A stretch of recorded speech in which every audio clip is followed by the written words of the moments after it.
Beyond balance, a path to digital well-being. We often talk about balance when it comes to technology, the idea that if we just spend a little less time online and a little more time offline, everything will be fine. But the truth is, balance isn't the finish line. It's just the starting point. What we are really after is something deeper, a life where technology supports our humanity instead of competing with it. And that starts with compassion. Compassion for yourself, for all the times you got sucked into a 2-hour scroll you didn't plan, for the moments you opened your phone without even knowing why. We've all been there. This isn't a sign of weakness. It's a sign that the systems we live in are designed to keep us hooked. But compassion also means kindness toward others. It means remembering that behind every rushed text, every delayed reply, every seen message left unanswered, there's a real human being trying to navigate the same digital storm you are. A little patience, a little grace, can completely change the tone of our online world. Then comes the ripple effect. When you choose to engage with your devices more mindfully, it's not just you who benefits. Your relationships shift. You're more present in conversations. You listen better. You notice details you'd otherwise miss. And the people around you feel that. Think about it. When someone gives you their full attention, no phone in hand, no half-distracted nods, it's rare enough to feel almost magical. You remember those moments. They stay with you. And when you offer that same presence to others, you're planting seeds for deeper trust and connection. That's the ripple effect. Your choice to show up fully doesn't just improve your well-being, it subtly invites everyone around you to do the same. But here's the tricky part. Mindfulness in the digital age isn't a one-time decision. It's a practice. That's why we need sustainable habits, not quick fixes, not 30-day challenges that we abandon on day 31, but small, repeatable actions that weave themselves into daily life. Maybe it's setting aside a phone-free hour in the morning before you open the floodgates of the internet. Maybe it's charging your phone in another room at night so your last thought before bed isn't a headline or a stranger's post, but your own reflection on the day. Maybe it's turning social media into a conscious choice, something you schedule, rather than something that ambushes you. The point isn't to live in constant restraint. The point is to build a rhythm where you don't have to fight your devices every second of the day. Over time, these habits stop feeling like rules and start feeling like freedom. Because here's the truth, digital well-being isn't about rejecting technology. It's about reclaiming the parts of ourselves that technology can't give us: patience, depth, presence, and genuine human connection. So, beyond balance, there's a way of living where your phone, your laptop, your entire digital world, they're not the enemy. They are tools. They work for you. They help you create, connect, and explore without pulling you away from the life you actually want to live. And the path there. It's built from compassion, it spreads through the ripple effect, and it lasts through habits you can carry for the rest of your life. Not a detox. Not a battle. Just a more human way to live in a digital world. What if everything you believe about you is an illusion? Or a Buddhist perspective? What if everything you believe about you is an illusion? I know, that sounds dramatic, almost offensive to the way we've been taught to see ourselves. But stay with me, because if what I'm about to share is true, it might not just change how you think about yourself, it could change how you experience every single moment of your life. From the day we are born, the world teaches us to build an identity.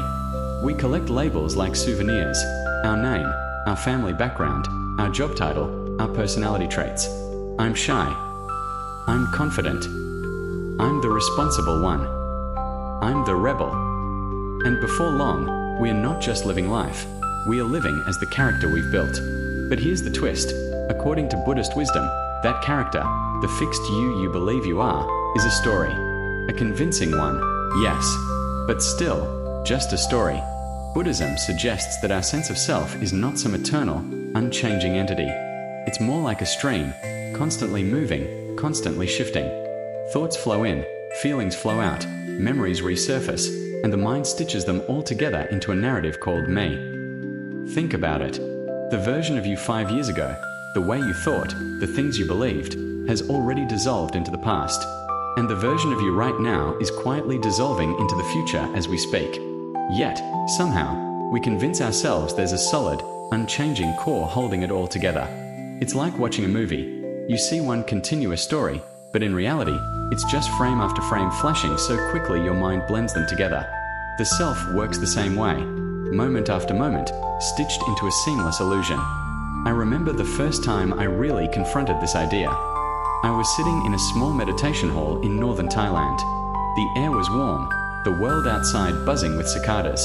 The monk guiding the session said, "When you let go of the idea of me, life becomes lighter." I laughed quietly to myself. I thought, that sounds poetic, but impossible. Then he asked us to simply watch our thoughts. Not change them, not judge them, just watch. At first, it was chaos. My mind jumped from what I was going to eat later, to old regrets, to random songs stuck in my head. But slowly, something strange happened. I started to see that these thoughts weren't me. They were just happening, rising and falling like clouds drifting across the sky. If my thoughts could change so easily, then who was the me clinging to them? When you start to notice this, something shifts. You realize that so much of our suffering comes from clinging to a fixed identity.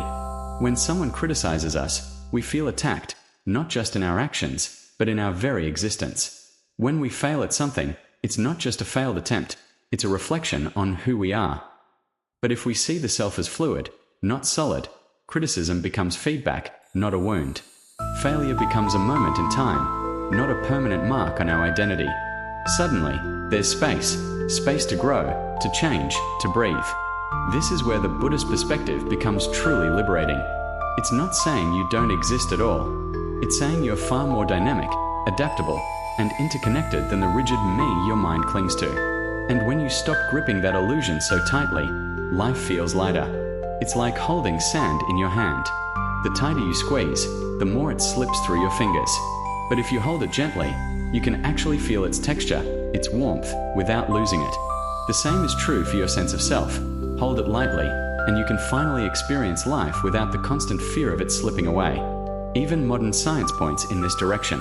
Neuroscientists have yet to find a single self in the brain, a central control room where you sit pushing the buttons. Instead, they found a collection of systems working together, constantly adapting. In other words, our self is more like a process than a person. Buddhism taught this thousands of years ago, long before brain scans existed. So, here's a question for you. What would your life look like if you didn't have to defend an identity every moment of the day?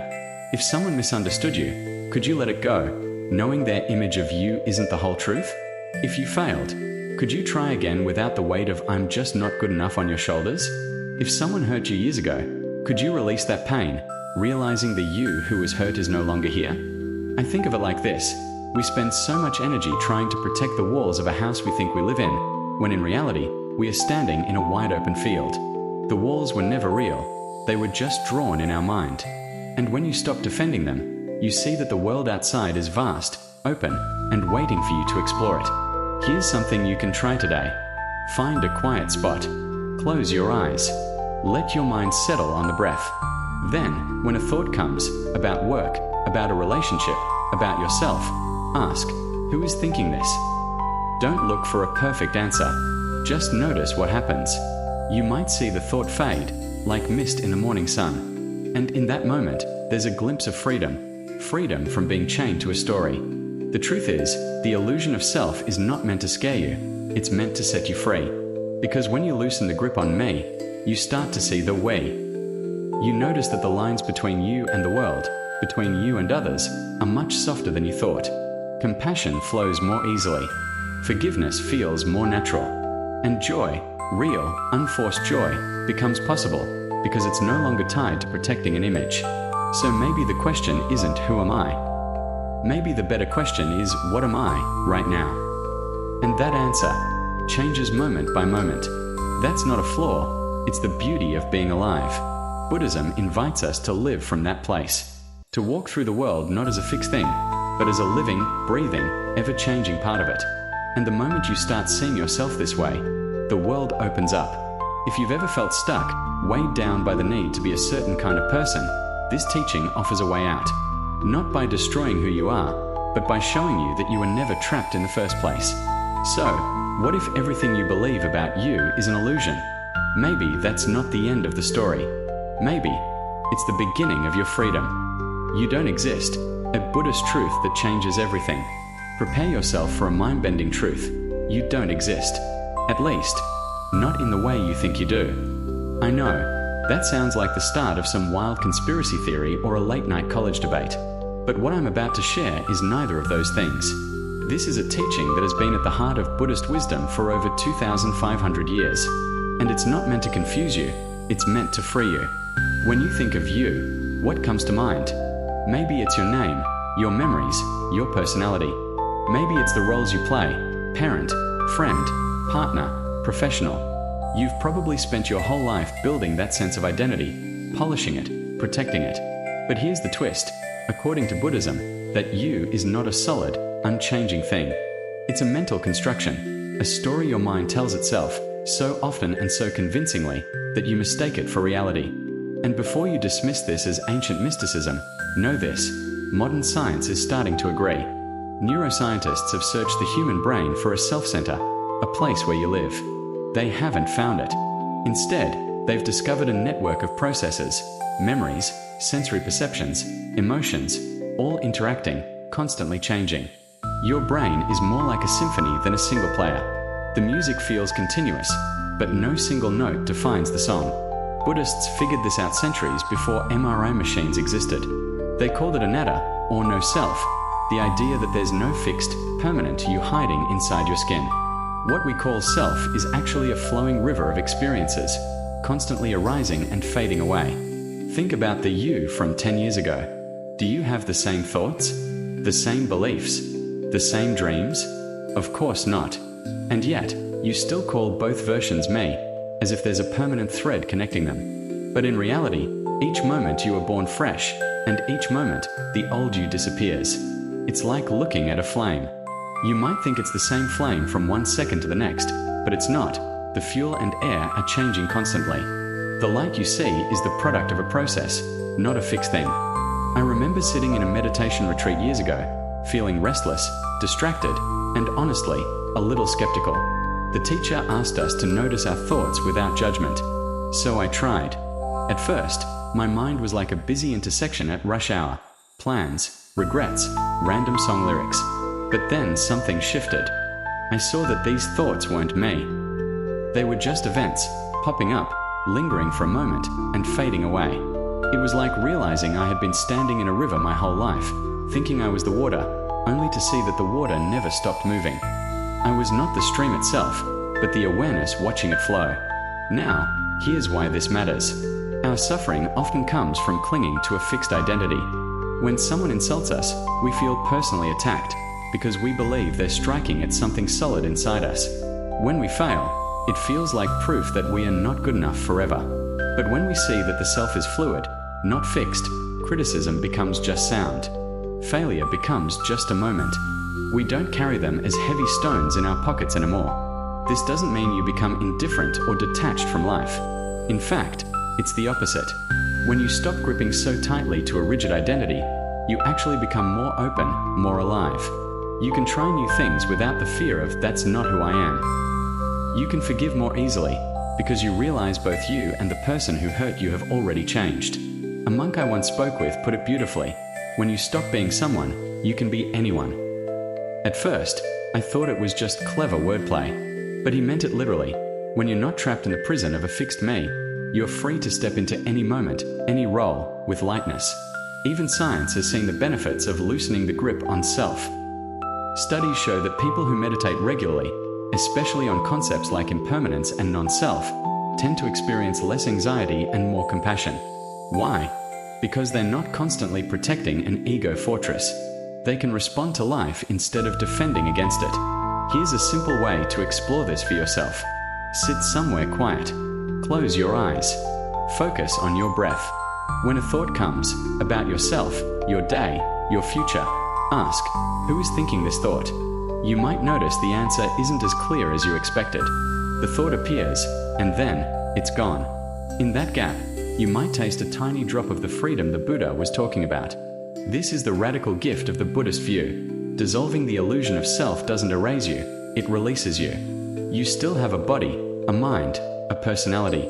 You still have relationships and responsibilities. But you stop mistaking the ever-changing story for something eternal. And when you stop clinging, life feels lighter. It's like holding a handful of sand. Grip too tightly, and it slips away. Hold it gently, and you can feel its texture, its warmth, without the fear of losing it. So, when I tell you you don't exist, I'm not saying you're a ghost or that nothing matters. I'm saying the you you've been defending all this time is far more flexible and free than you realized. You are not a fixed statue, you're a dance. Not a noun, but a verb. And maybe that's the most liberating truth you'll ever hear. The next time you feel stuck, trapped in the story of who you think you are, pause. Remember, you are not the river, you are the awareness watching it. The story can change, and so can you. And that's not the end of you. That's the beginning of your freedom.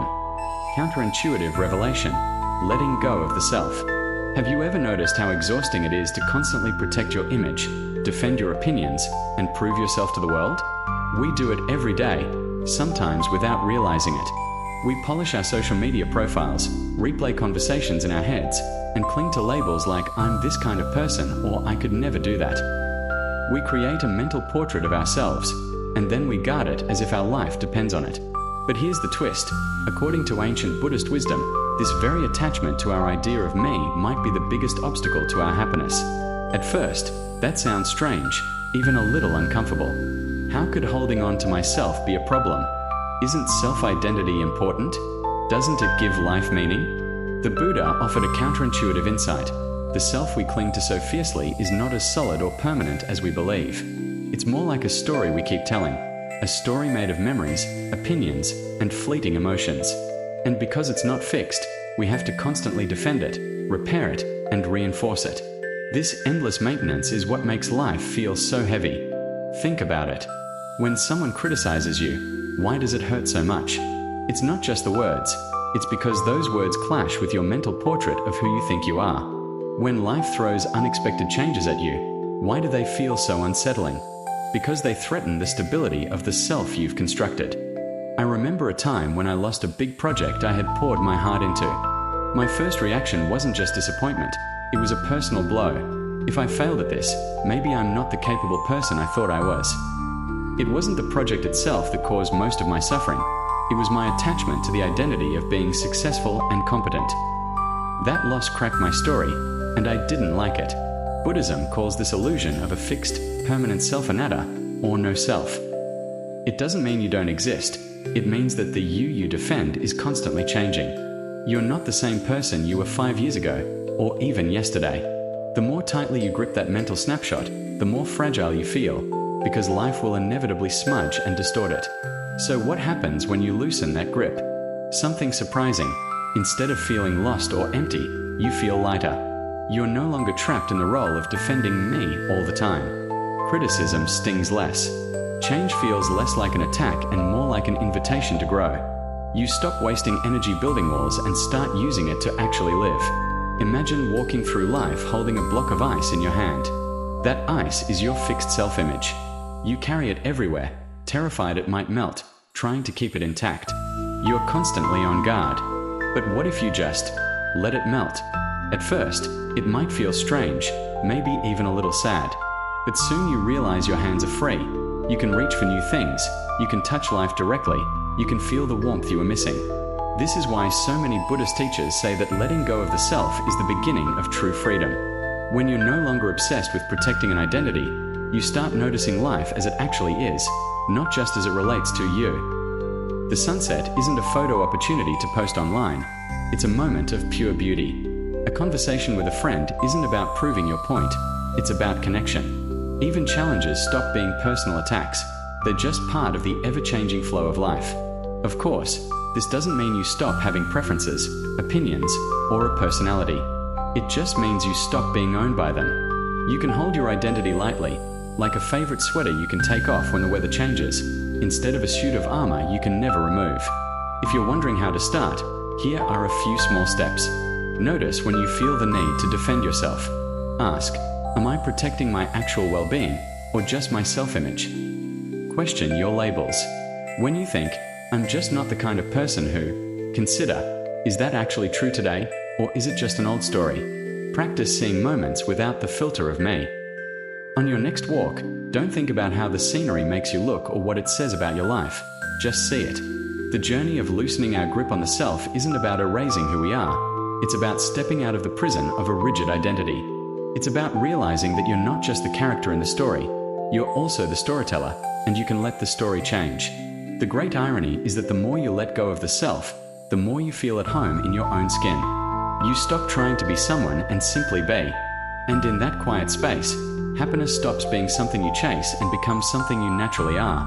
So maybe the real path to peace isn't in finding yourself, but in letting go of the idea that you were ever lost. The ever-present I, a universal starting point. Every morning, without fail, something remarkable happens, something so ordinary we rarely notice it. We open our eyes, stretch, maybe groan a little, and before we even think about coffee, there it is. I am here. It's not something we consciously decide. It's just there, a quiet sense of me at the center of experience. But have you ever stopped and asked yourself, where does this feeling come from?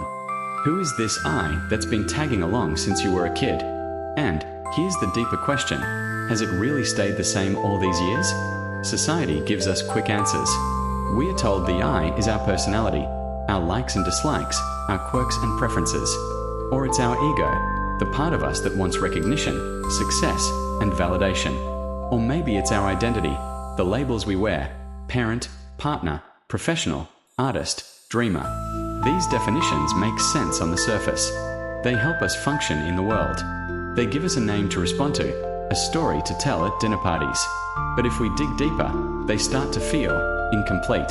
Because if the I is my personality, then what happens when my tastes change?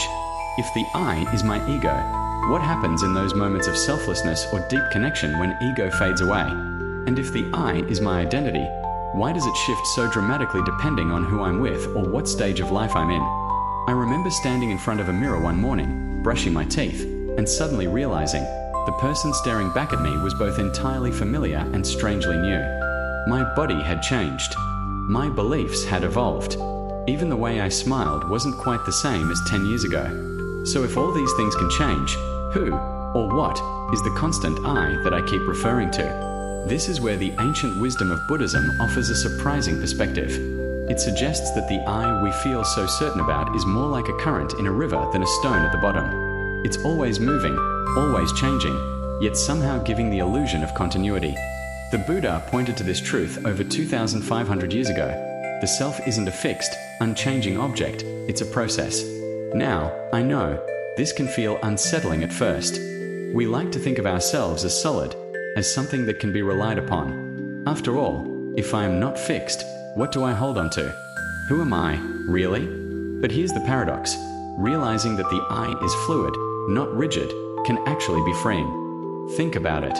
If you're convinced that your personality is set in stone, every failure or mistake feels like a permanent stain. If you believe your identity is unchangeable, you might feel trapped in roles or labels that no longer fit.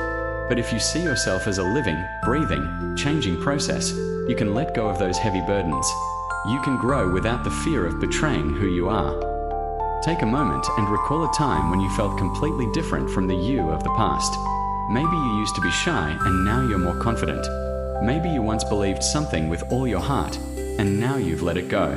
Was that change a loss, or was it evolution? The truth is, the I we wake up with every morning is like a wave on the ocean. It looks distinct, but it's inseparable from the water beneath it.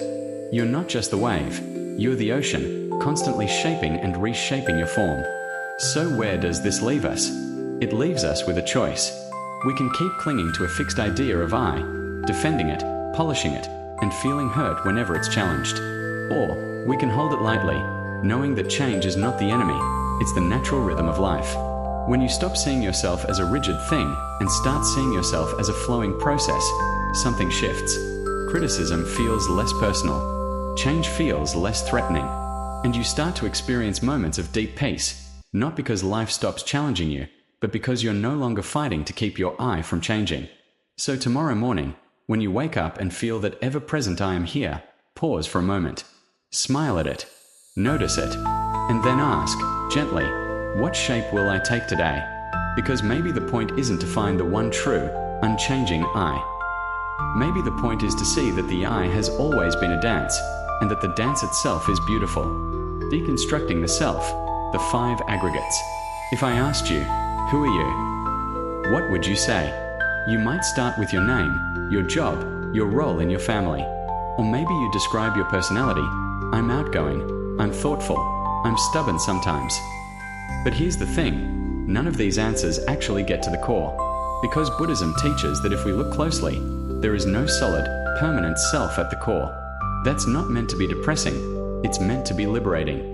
And one of the most powerful tools the Buddha gave us to understand this is the teaching of the 5 aggregates, also called the 5 skandhas. The idea is simple but profound. What we call I is not a single, unchanging entity. It's more like a bundle of 5 constantly shifting processes. Form, the physical body, the stuff you can touch and see. Feelings, not just emotions, but the raw sensations of pleasant, unpleasant, or neutral experiences. Perceptions, how we recognize and label the world around us. Mental formations, thoughts, habits, intentions, and patterns of reaction. Consciousness, the basic awareness that allows us to experience anything at all. Now, here's the key. Each one of these aggregates is impermanent. They're in constant motion, like waves on an ocean. And because they're always changing, none of them can be the permanent self we think we have. Let's take them one by one. Your form, your body, has been changing since the moment you were born. You don't have the same skin cells you had a month ago. Your bones, your muscles, even your brain's wiring are in a state of constant renewal. So if you say, I am my body, which version are you talking about? The body you had at age 7? At 25? At 60? Your feelings are even more fleeting.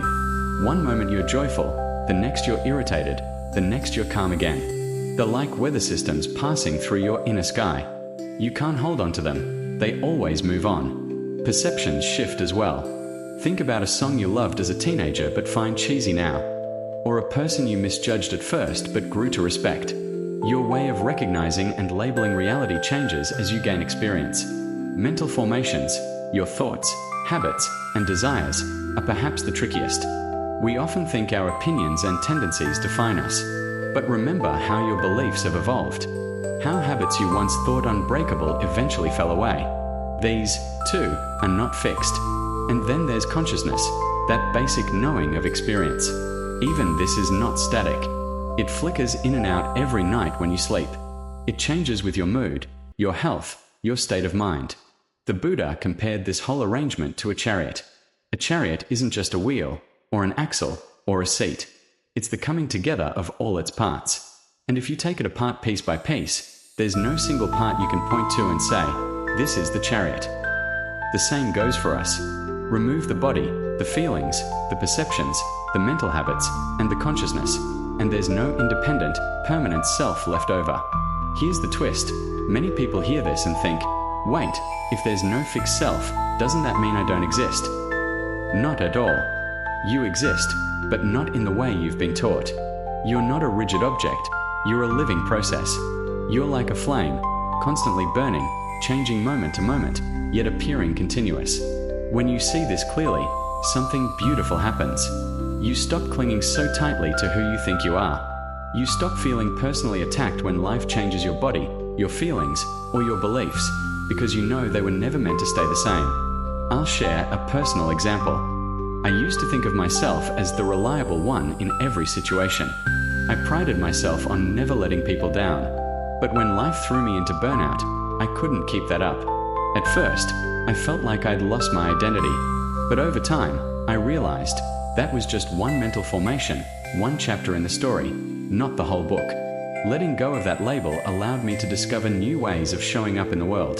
The 5 aggregates invite us to loosen our grip on the illusion of a solid I. Not so we feel lost, but so we feel free.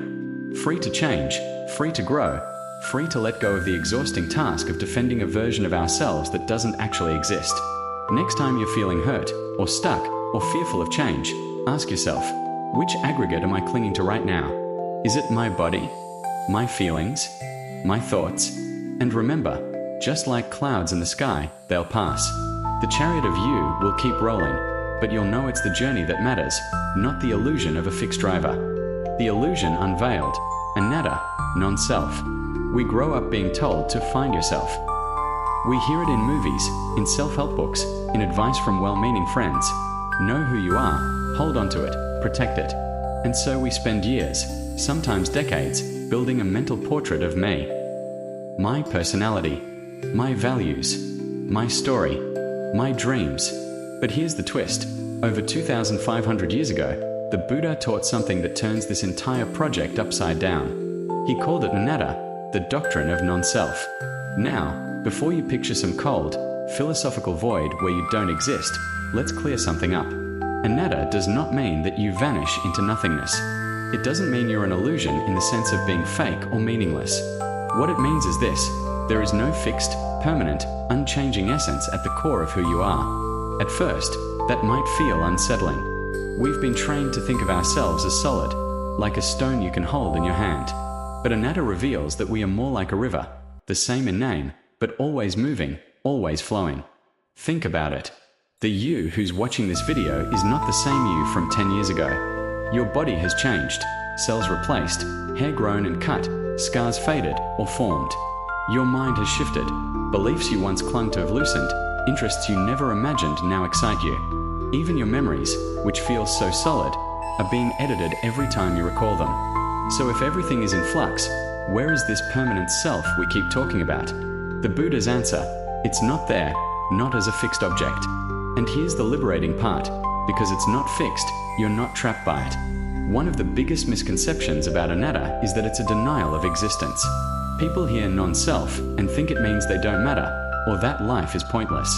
But that's not it at all. Anatta is not about erasing you. It's about seeing you more truthfully. You exist, but as a process, not as a permanent object. You're not a statue, you're a dance. Let me give you an analogy. Imagine a flame. It looks steady, but it's never the same from one moment to the next. The gases feeding it are constantly changing. The light it gives off is always moving. If you try to grab it, there's nothing solid to hold. And yet, it's real, it's warm, it lights the room. That's you. When we misunderstand anatta, we often run into fear. If I'm not a fixed self, who's in control of my life? If I'm always changing, can I really be trusted to make choices? But this teaching doesn't remove your agency. It changes how you relate to it. If you're not a rigid, unchanging entity, then you're capable of transformation. You're not bound to repeat the same mistakes forever. You're not doomed to carry the same labels life has stuck on you. You can grow. You can adapt. And maybe most importantly, anatta challenges one of our deepest assumptions, that we can control life enough to keep me intact forever. Think about how much of our stress comes from trying to freeze the moment, holding on to youth, protecting a reputation, clinging to a role we've outgrown. Realizing that the self is fluid helps us loosen our grip. It's like opening a clenched fist and discovering that the thing you were holding wasn't meant to be carried forever. I remember a time when I was so wrapped up in being the reliable one that I said yes to everything: projects, favors, commitments, until I burned out. I thought that if I let go of that identity, I'd lose myself. But when life forced me to step back, I realized I wasn't losing myself at all. I was just letting go of one version of me. And in that space, something new had room to grow. This is the gift of anatta. It invites us to stop clinging to one image of who we are and to meet each moment with fresh eyes. It's not an erasure of identity. It's a liberation from identity's prison. And here's the ripple effect. When you see yourself as fluid and interconnected, you start to see others the same way. That person who hurt you, they're not frozen in that one action. They're also a changing process. That person you envy, their story is still unfolding. You stop locking people into boxes, and relationships become lighter, more forgiving. So how do you start living with this understanding? Notice change in real time. Pay attention to small shifts in your mood, your body, your thoughts throughout the day. Question your labels. When you hear yourself say, "I'm just the kind of person who," pause. Is that true now? Or is it an old story? Practice letting roles be temporary. You can play a part without believing it's the whole of you. Over time, this perspective reshapes the way you meet life's challenges. Instead of thinking, "This is happening to me," as if there's a fixed me that can be damaged, you see it as part of the ever-shifting process that is your life. Anatta doesn't take away your existence. It reveals its richness. You are not a single note. You are the entire melody, ever-changing, never stuck. And maybe the real peace comes when we stop trying to find ourselves and start allowing ourselves to unfold. Practical implications. living without a fixed self. What if the person you believe yourself to be isn't fixed? What if the you you've been defending, promoting, or even struggling with is more like a moving cloud than a solid stone? For most of us, the idea of having no fixed self sounds either strange or unsettling. We've spent our whole lives being told to be yourself or stay true to who you are. But the Buddhist teaching of anatta, non-self, offers something surprisingly liberating. It's not about erasing your identity, it's about loosening the grip of it. And here's why that matters. When you're not clinging to a fixed idea of me, you stop carrying so much unnecessary weight. Think about how often we suffer because we are holding on to an old role, a reputation, a personal story that no longer serves us. You get stuck in the role of the dependable one, or the achiever, or the one who never gets angry. And then life shifts, but your identity doesn't. Suddenly, you're fighting reality just to keep up the performance. When you realize you're not a fixed self, that fight begins to fade. You can step out of old costumes without feeling like you're losing who you are. You can grow without feeling like you're betraying yourself. Here's the unexpected gift. Less attachment means less suffering. Say you lose a job.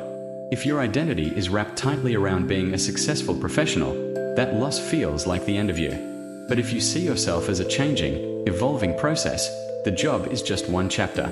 The story keeps going. The pain is still there, but it's lighter. It's not personal in the same crushing way. Or in relationships, think of how often conflicts boil down to defending our ego. You made me look bad. You don't respect who I am. If you loosen your grip on a fixed I, you stop taking everything as an attack on your entire existence. You start listening more, reacting less. You see the other person as changing too, and suddenly there's more room for understanding. Even in the pursuit of happiness, this shift changes everything. If you believe there's a fixed me, you might spend your life chasing the version of happiness you think that person wants. But if you recognize that you are always unfolding, happiness becomes more about being present than about achieving some final, frozen ideal. So how do you live like this, day to day? It starts with mindfulness, not the Instagram version with scented candles and perfect sunsets, but the simple practice of paying attention to your direct experience. When you sit quietly and notice your breath, you start to see it's never exactly the same twice. When you watch your thoughts, you realize they come and go on their own, like clouds in a windy sky. When you tune into your feelings, you notice even joy and sadness are temporary visitors. One of the simplest exercises is this. The next time you feel a strong emotion, say, frustration, pause and silently say, frustration is here. Not I am frustrated, but frustration is here. Then notice, does it change? Does it fade, shift, or transform into something else? That small shift in language helps you see emotions as passing experiences, not fixed parts of who you are. Another practice, question your labels. If you catch yourself saying, I'm just the kind of person who, stop, ask, is that really true right now? Or is that an old story I've been carrying? You might be surprised at how often the story no longer matches the moment. And finally, let roles be temporary. You can be a leader in one situation, a student in another, a friend in another. You can be strong in the morning, vulnerable at night. You don't have to make it all fit into one unchanging identity. When you live this way, the world starts to feel more open. Life's changes don't crush you the same way.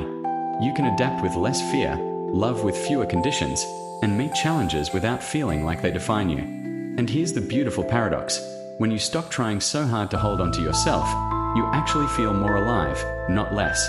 Because life can finally flow through you without resistance. You are not a statue to be preserved. You are a living, breathing, ever-shifting work of art. Embracing the journey, beyond the illusion. You know, one of the biggest misconceptions about self-discovery is that it's something you finish. Like there's a final mountaintop where you can plant your flag and say, I have arrived. I know exactly who I am. But here's the truth. This is not a destination. It's a journey, a winding, unpredictable path of observing, questioning, and letting go. And honestly, that's the beauty of it. Because when you stop treating personal growth as a finish line, you stop pressuring yourself to have it all figured out.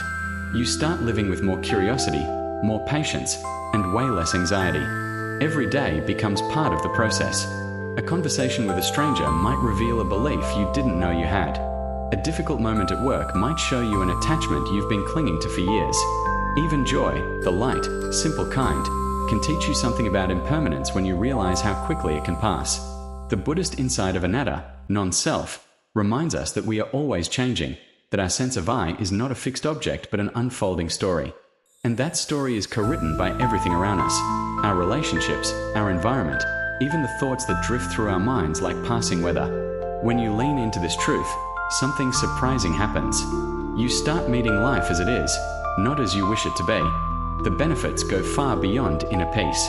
Greater compassion, because when you see yourself as fluid and interconnected, it's much harder to place people into rigid boxes.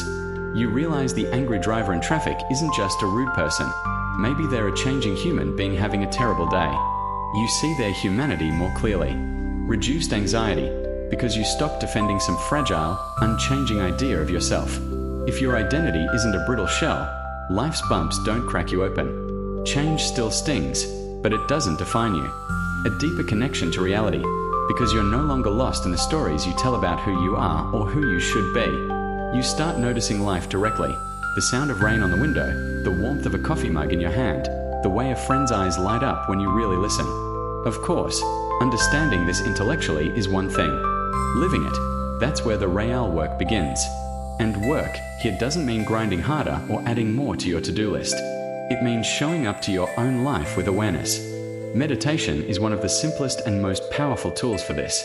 Not because it makes you blissfully calm every time you sit down, but because it teaches you to see, to notice how thoughts arise and fade, to watch emotions swell and dissolve, to recognize how the sense of me shifts from moment to moment. Even a few minutes a day can start to peel back the layers of illusion. If meditation feels intimidating, start with something small. The next time you're washing dishes, actually wash the dishes. Feel the warmth of the water. Notice the texture of the plate. Watch how your mind wanders and gently bring it back. This is mindfulness in everyday life, and it's just as valuable as sitting on a cushion.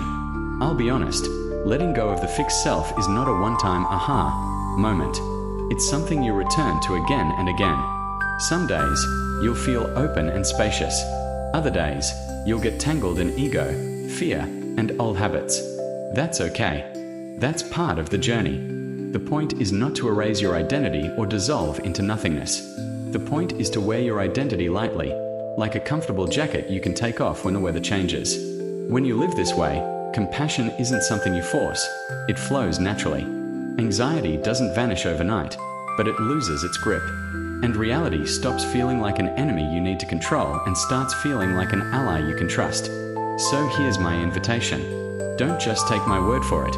Try it. Explore meditation, not as a self-improvement hack, but as a way of looking directly at your own experience.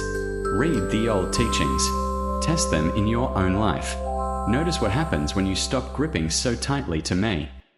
Because the real transformation isn't in believing this philosophy, it's in living it. And living it means stepping, day by day, beyond the illusion, into a life that's freer, lighter, and far more connected. This isn't a quick trip. It's a lifelong adventure. And it starts the moment you choose to pay attention.